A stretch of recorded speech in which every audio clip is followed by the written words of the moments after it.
J'espère que vous allez bien, j'espère que vous vous portez bien. Est-ce que vous vous rappelez de l'affaire du disque dur? L'affaire du disque dur, dont nous avons parlé via Algérie à deux reprises. Une première fois le 9 novembre 2024, la deuxième fois le 18 juillet 2024.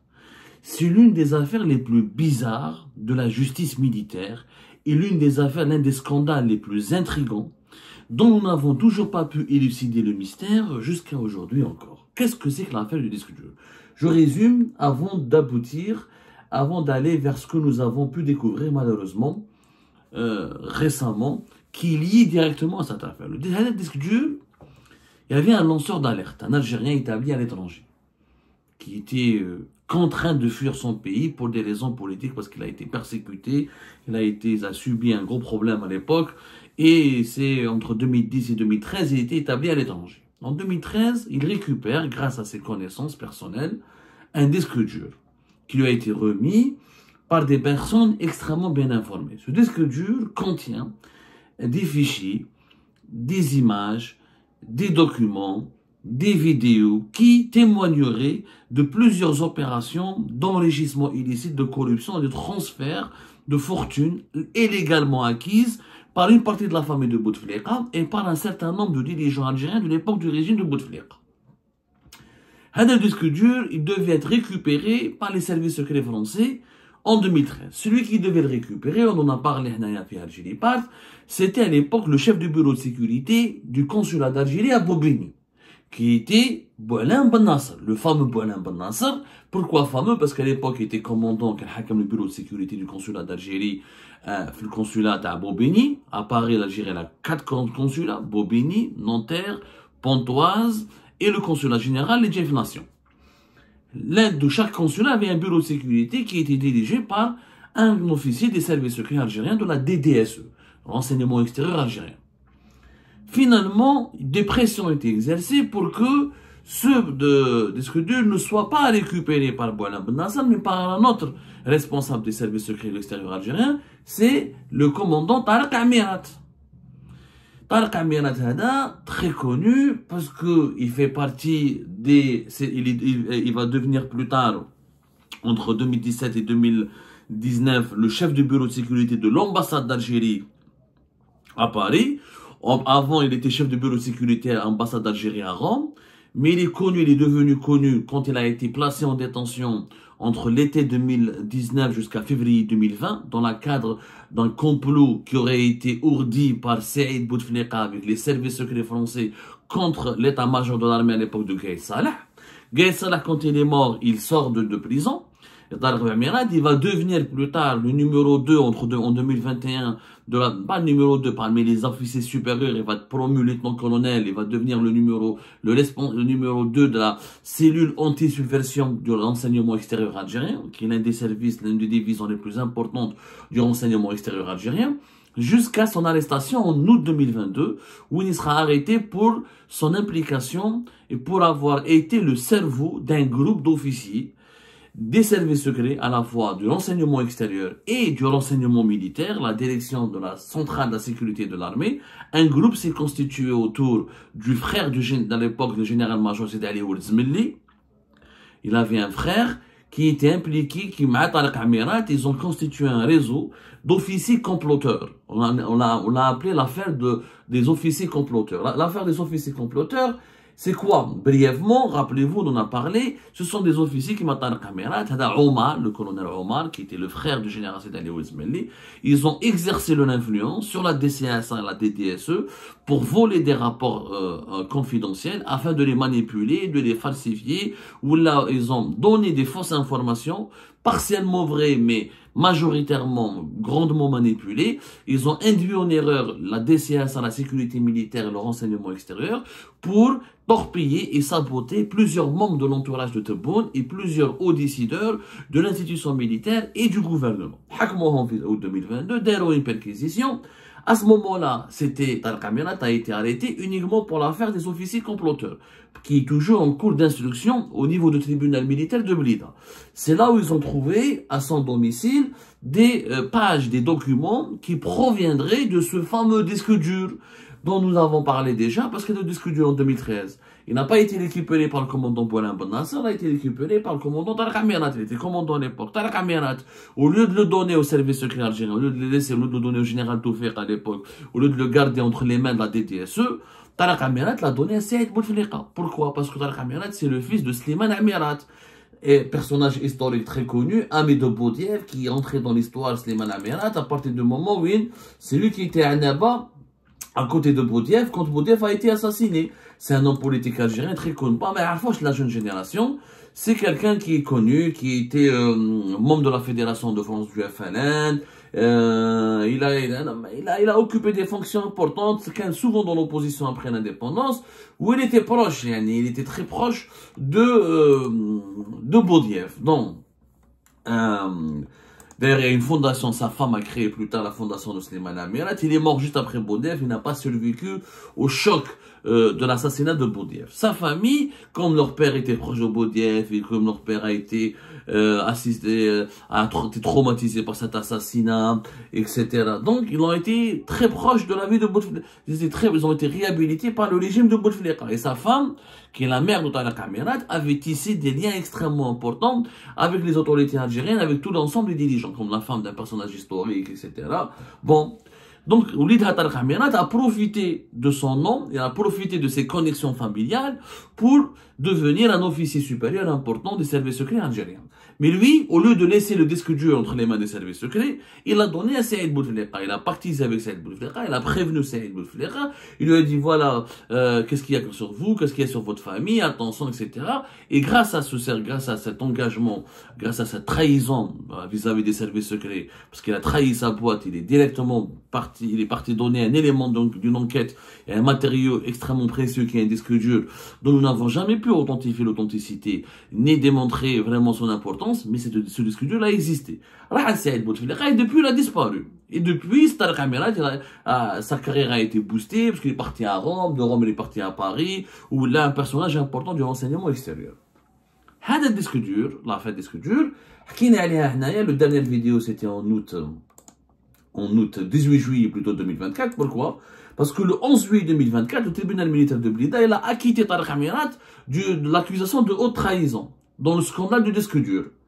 Il a été acquitté, ils l'ont pas reconnu coupable de haute trahison. Alors que c'est lui qui a détourné le disque dur, il l'a donné à Saïd Bouteflika. 5 témoins ont été identifiés dans cette affaire. Ils se sont présentés devant le tribunal militaire de Blida. Ils ont attesté de l'existence, de l'authenticité de ce disque dur. Ils ont parlé de ce qu'il y avait, à leur connaissance, qu'il y avait dans ce disque dur. Mais Tarek Amirat, malgré ça, a été acquitté. Pourquoi? Parce que, bizarrement, entre 2022 et 2024, ce qui a été les éléments qui ont été perquisitionnés sur le domicile de Tarek Amirat ont disparu. Les pages, les documents qui témoignent, qui sont tirés du disque dur, ont totalement disparu de l'instruction. Moi, ça branche chez l'enquête. Le disque dur, personne ne le sait. Pourquoi les éléments matériels qui ont été tirés, du disque dur ont aussi disparu? Bon, l'affaire du disque dur, un mystère. Visiblement, la justice militaire n'a pas voulu approfondir. Pour elle, c'est une affaire, c'est pas une affaire vraiment sérieuse. Ou malgré les témoins, malgré le témoignage du lanceur d'alerte, le lanceur d'alerte a dit qu'il a pu rentrer en Algérie plus tard, il a été réhabilité, etc. Parce qu'il avait un problème avec le régime de Bouteflika, pas avec le régime de Tebboune.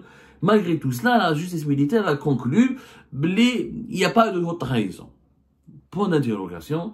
Visiblement, Tarek Amirat, qui était très proche, qui est devenu précieux au niveau de certains membres du clan Chengreha, qui avait des amis importants au sein de la sécurité militaire et au sein de l'enseignement. Elle a été protégée, comme vous voulez, parce que c'est le fils de Slimane Amirat, sa femme, sa mère, elle est toujours puissante, elle connaît Chengreha, elle connaît Tebboune, elle connaît beaucoup de choses, sa mère. Disons qu'il a été protégé. En parallèle, une affaire bizarre. Ça a eu lieu. Cette affaire a eu lieu à Soukaras, dans le domicile personnel du lanceur d'alerte. Le lanceur d'alerte qui a remis, grâce auquel Tarek Amirat et les services secrets algériens en 2013 ont récupéré le disque dur, il est originaire de Soukaras. Il avait une maison à Soukaras avant de fuir l'Algérie. Sa maison a été cambriolée.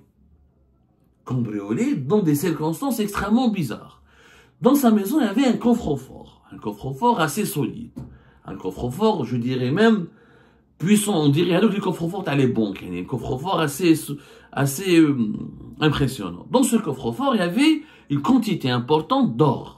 De l'or qui est un héritage familial de la famille de ce lanceur d'alerte. En plus, des documents confidentiels en relation avec le disque dur et d'autres documents confidentiels qui appartenaient à ce lanceur d'alerte. Le coffre-fort a été ouvert, a été déverrouillé et l'or qui était dedans a disparu. Or, il s'agit d'une quantité d'or de 6 milliards de centimes, selon les éléments que nous avons pu obtenir au cours de notre enquête, et ça équivaut entre presque 300 000 euros. Entre 250 000 à 300 000 euros selon la valeur de l'euro actuelle. Il y a une plainte qui a été déposée, bien sûr, parce que si l'or a disparu.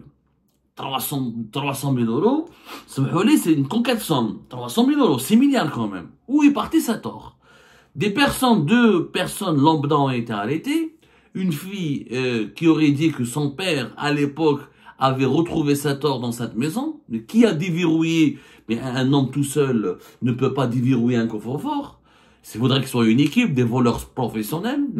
Et cette fille dit que c'est son père qui a récupéré l'or et qu'elle a utilisé cet or pour le revendre, elle l'a vendu, etc. Sauf que, lors d'un mariage à Soukharas, une juge s'affiche, elle porte une robe de soirée lors d'une fête familiale, et elle portait des bijoux qui faisaient partie de ce trésor, de cet or qui a été volé et qui a disparu. Cette juge, elle s'appelle Sbibet Soumia. L'affaire a été confiée au tribunal de Soukharas, d'abord à un juge de cour d'appel de Soukharas qui s'appelle Maghnous Abdelouahab, et la juge d'instruction, c'est une certaine Zaidi Samia. C'est eux qui ont été officiellement chargés de cette affaire. Sauf que, ils ne font pas d'enquête. Ils n'ont pas voulu faire d'enquête. Ils se sont contentés du témoignage de la jeune fille qui a dit que c'était son père. Son père, apparemment, il est mort. C'est une affaire très sombre. Habou Yadrboua, 4 ans de prison, avec sursis, etc. Où il a fait appel. L'affaire s'arrête là. C'est une affaire de cambriolage classique, etc. Et maintenant, un coffre-fort déverrouillé. Il y avait des documents officiels. Et l'or se retrouve chez des juges de la même région de Soukharas. Ça mérite une enquête. Normalement, on approfondit l'enquête. Les personnes qui à qui le lanceur d'alerte et sa famille ont directement douté que cet or a été revendu à des juges. Donc pourquoi cet or qui leur appartenait se retrouve dans une fête familiale sur le corps ou porté par une juge? La juge a dit, et un autre juge a été soupçonné d'être cité, d'être mêlé à cette affaire de l'or, c'est un certain Hamoud Boubakar. Hamoud Boubakar ou Sbibet Soumia, ils sont soupçonnés d'avoir récupéré une partie de cet or. Comment ils l'ont récupéré? C'est le grand mystère. Les juges me disent, l'or est très très cher. C'est quoi le salaire d'un juge? Le salaire d'un juge, c'est 15 millions, 20 millions. Ou à l'époque, 2013, donc entre 15, 13, 14 millions. Elle a l'expérience à tout casser, mais dépasser 20 millions. Les avantages, une parole, 200, 300 millions, 400 millions. Ça tord quand même, encore une fois, est 6 milliards. Est-ce qu'ils ont acheté que pièce par pièce? Est-ce qu'on leur a remis cet or? Est-ce qu'ils l'ont eux-mêmes récupéré sans avoir à dépenser le moindre centime? Qu'est-ce qui s'est passé? Personne ne comprend. Il y a eu des témoignages d'une jeune fille qui dit que c'était son père. Ensuite, des photos attestent que cet or a été porté par une juge lors d'une fête familiale. Et les témoignages les éléments ont été portés à la connaissance de M. Maghnous Abdelouahab, le principal juge en charge de cette affaire, et de Zaidi Samia, la juge d'instruction. Mais Makesh, ni Zaidi Samia ne veut faire son travail, ni Maghnous Abdelouahab, il est malade en plus, il est âgé, il fait tout pour liquider ce dossier. Donc, même si l'histoire a évolué, selon certaines sources, ils disent que non, même la juge Zaidi Samia, pardonnez-moi, elle est impliquée dans ce vol parce qu'elle aurait récupéré une partie de cet or, et elle fait tout pour couvrir une collègue à elle qui est Sbibet Samia, qui aurait quitté Soukharas pour aller vers une autre région qui serait Guelma. Wada Hamoud Boubakar a été aussi impliqué dans ce vol de l'or et qui n'a pas voulu donc, qui n'aurait pas voulu donc, qui aurait voulu plutôt donc protéger comment dirais-je, ses collègues ou là, ses camarades ou là, ses acolytes dans cette affaire et qu'il veut pas faire du bruit et donc Hadam Maghnouz Abdelwahab il serait tenté de protéger ses juges, ses collègues, il veut pas faire d'enquête. Mais le problème, c'était un or qui appartenait à un personnage lambda. On se poserait pas des questions. Quel belek, Darken Ferra, Dkhlo, Serqo Dhabora. Bon, d'abord, c'est une quantité assez impressionnante.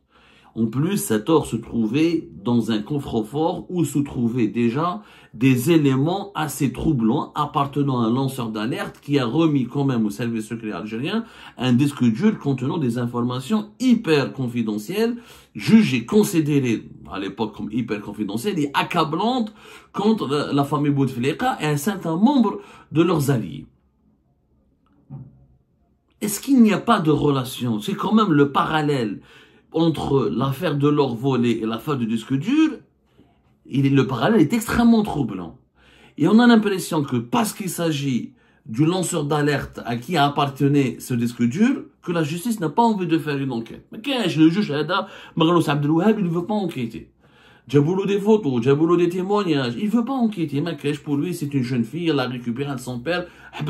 Mais qui va se faire le coffre-fort à la site? Comment il a déverrouillé un coffre-fort? Il faut être un cambrioleur spécial. Un cambrioleur assez spécialisé, pardonnez-moi, un cambrioleur assez connaisseur. Makesh. Et puis, il n'y a pas que l'or qui a disparu dans le coffre-fort. Des éléments, des documents sécuritaires, des documents confidentiels. Et puis, 6 milliards de centimes de quantité quand même. C'est important. Et c'est les juges qui ont récupéré, en tout cas, des pièces. On n'a pas les preuves que ce sont les juges Zaidi Samia ou la Sbeit Soumia, qui ont tout récupéré, mais il y a eu des pièces de ce trésor. 6 milliards de centimes, c'est un trésor. C'est pas une parure wahada ou là, c'est un véritable trésor. Une partie de ce trésor a été vue, portée par des juges femmes. Et comme par hasard, Mme Maghnouz Abdelwahab ne veut pas faire donc. Est-ce qu'il s'agit de protéger des juges, parce que des juges sont impliqués, ou là il a reçu des instructions d'en haut d'étouffer ce dossier parce qu'il implique le lanceur d'alerte et les documents qui étaient liés avec ce disque dur. Suivez mon raisonnement. Juillet 2024, l'affaire du disque dur, elle est enterrée par le tribunal militaire de Blida, bizarrement. Alors qu'il y avait une perquisition, avec des documents qui ont été récupérés, et, comment on appelle ça, 5 témoins. Même Bou'alam Ben Nasser, qui est en prison depuis avril 2024, a témoigné, est présent et figure dans cette affaire. L'affaire a été étouffée, les documents ont disparu et M. Tariq Amirat n'a pas été reconnu comme traître, alors qu'il a donné un disque dur, même un disque dur de Mefehouelou. Il n'avait pas à c'est un agent des services secrets, il le donne à sa direction. Après, si les responsables de sa direction veulent le donner à Saïd Bouteflika, mais il a désobéi à la hiérarchie, il a trahi l'institution pour servir Saïd Bouteflika. Comme par hasard, il n'y a pas d'enquête au niveau de la justice militaire, personne ne veut comprendre où est le disque dur, où sont les documents récupérés au domicile de Tariq Amirat, et Tariq Amirat, il en a fait quoi, et Saïd Bouteflika, il en a fait quoi. Même Saïd Bouteflika n'a pas été convoqué dans cette affaire. Saïd Bouteflika est en prison en Algérie, fait le baïf. Pourquoi le tribunal militaire de Blida ne l'a pas ramené? Qu'il est khouya au disque dur avec où je fais. Disque dur. Qu'est-ce qu'il t'a donné Tariq Amirat? Pourquoi il te l'a donné? Tu en as fait quoi? Ils n'ont même pas voulu convoquer Saïd Bouteflika. Donc il y a une volonté délibérée d'enterrer le dossier du disque dur. Et, juste en parallèle, cambriolage dans la maison du lanceur d'alerte propriétaire du disque dur, et une quantité d'or qui disparaît, des documents confidentiels qui disparaissent, et la justice aussi, à son cas, qui ne veut pas enquêter. Elle ne veut pas enquêter. Est-ce que... Moi, je pense pas, parce qu'il y a des juges qui sont impliqués. Et je crois que ces juges se sont servis de cet or parce qu'ils savaient que probablement, il n'y aurait pas eu d'enquête, parce que l'affaire, elle est tellement délicate que personne n'a intérêt à dire ou à découvrir ou à dévoiler ce qui se trouvait réellement dans les documents confidentiels qui ont été volés à côté de cet or. Cette histoire démontre, encore une fois, qu'il y a des sujets tellement sensibles qui demeurent tabous, qu'on n'a pas envie de briser les tabous au sein du régime algérien, qu'on ne veut pas chercher la vérité quand certaines vérités sont dérangeantes. Et quand la vérité elle est dérangeante, eh ben, même on l'étouffe, on essaie de l'enterrer définitivement, même si cela nécessite de fermer les yeux sur un vol d'un trésor de bijoux qui coûte dans les 300 000 euros.